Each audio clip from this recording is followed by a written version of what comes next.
There's a controversial topic making waves currently in the DBD community that content creators like myself are actively making the game worse by doing a number of different things. For some, it's showing off the latest and best meta builds or how to optimize the last beat of ass sweat from a particular killer, or shining a light on a specific exploit that is being abused, leading to more players using the exploit. Basically, the idea is that content creators are either making the game more competitive or unintentionally promoting unhealthy gameplay, and lately this is just coming up again and again. I'm seeing it everywhere. So I want to address it and maybe give some insight on why I believe this opinion, while understandable, is also short-sighted, meaning it makes some sense at first glance, but the more you stop and consider it, the argument doesn't really hold water. Let's first start this conversation with the topic of exploits, showing something in DBD that is game-breaking and or horribly abusable for an unfair advantage. Now, whenever a new exploit comes around, content creators are usually going to be some of the first people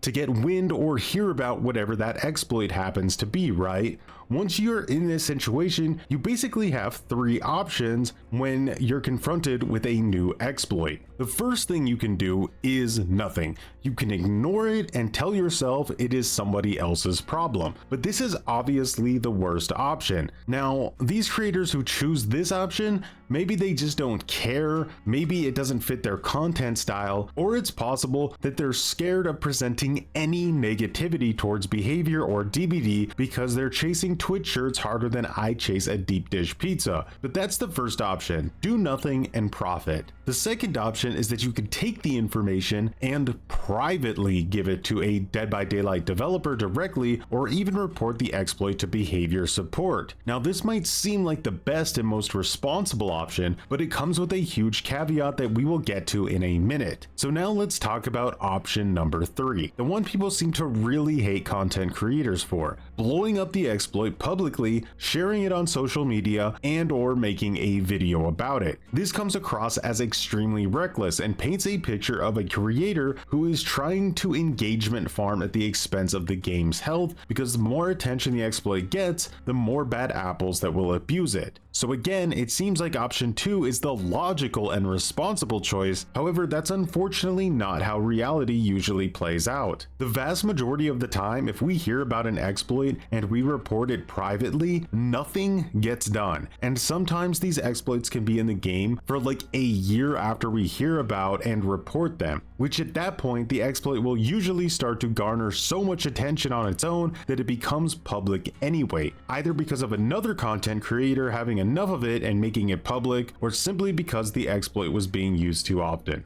And that's the aspect of this that really matters the most. Just because a content creator chooses to keep an exploit a secret and not show it does not mean it's still not happening. It's sort of like the old question of, if a tree falls in the woods and nobody's around, does it still make noise? Of course it does. These exploits, or whatever they may be, are like viruses, and if you don't squash them early on, they'll only spread more and more. Now, while it's true that by shedding a light on an exploit, it does temporarily increase the abuse of it, it also pretty much guarantees an expedited fix to that exploit as well. So when you consider the bigger picture, ripping up the band-aid is usually the best approach to making the game better, because trying to get something fixed behind the scenes for like a year and it eventually comes out into the public anyway achieved absolutely nothing but allowing the exploit to exist for an extra year longer than it needed to, because you're right back in the same exact place just 1 year into the future. And we all know that exploits can really sour the experience of a game and make you even want to go play something else entirely, which fortunately instantgaming.com allows you to do for the absolute best prices available anywhere. Instant Gaming is a website that gives you the best deals directly from the real distributors, meaning it is not an open marketplace where anyone can sell, and all the game keys there are 100% 100% legit with overwhelmingly positive reviews on Trustpilot. So next time you're gonna buy a game anyway, head over to instantgaming.com by clicking my link in the description or by using my QR code on the screen here. Also, don't forget to enter into my free game giveaway while you're there. Just don't forget that I can see which game you choose when you win, and I will judge. Now, back to talking about content creators, let's discuss min-maxing every last aspect of a game to dominate your opponents and push competitive, sweaty mindsets and hard meta. To do this, I think we really need to take a little trip back in time.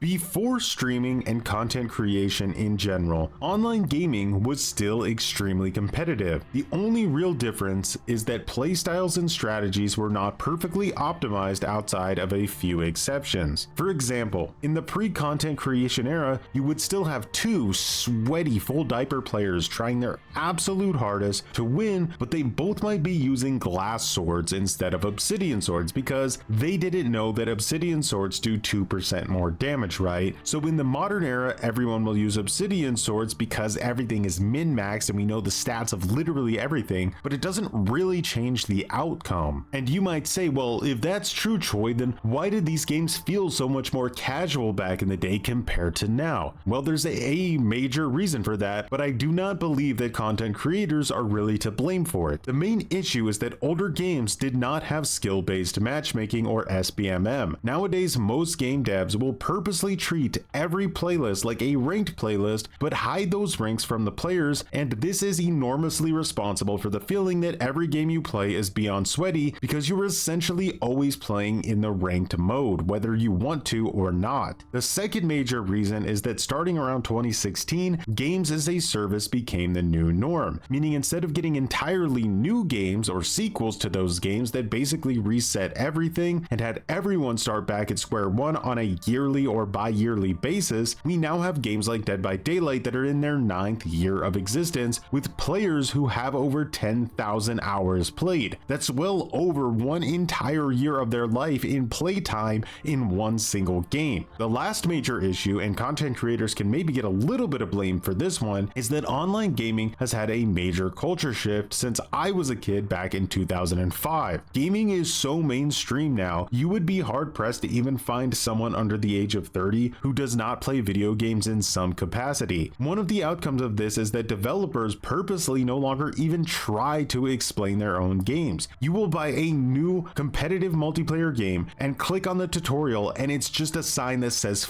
you figure it out. Because at the end of the day, the devs would rather you go look online for a content creator to show you how to play the game. Why would developers waste resources making some half-assed tutorial when they know you could just go on Twitch and learn the game better by watching someone else play, and also at the same time boost the views of the game, resulting in more people seeing it and increasing the overall sales, right? So the last thing I'll say on it is that before I was a content creator myself, I would figure out metas all on my own for any game very quickly. I think this was probably a skill that I learned from my early online gaming days, but the point is that I'm not going to be the only one who has that skill. So let's say I'm clutching my pearls and I want to be a content creator who knows some disgusting meta full poopy diaper build, right? That gives you a huge advantage. But for the sake of the game's health, I don't want to show it to everyone.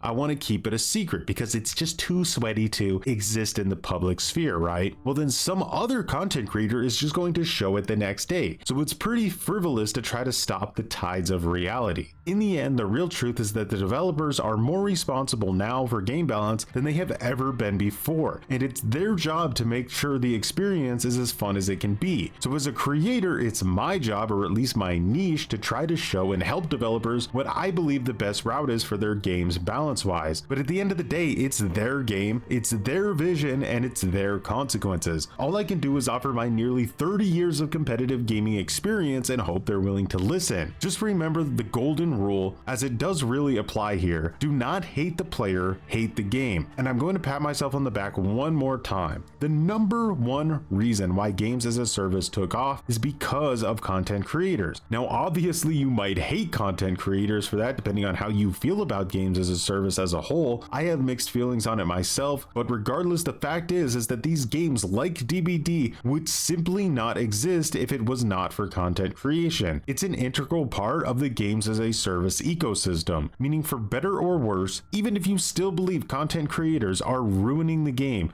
remember the game would not have a near decade-long lifespan without content creators. It's a symbiotic relationship. With all that said, I'm curious if you still believe content creators are to blame. If so, let me know which ones specifically are to blame. Also, why they're not me, and as always, thanks so much for watching and have a good one.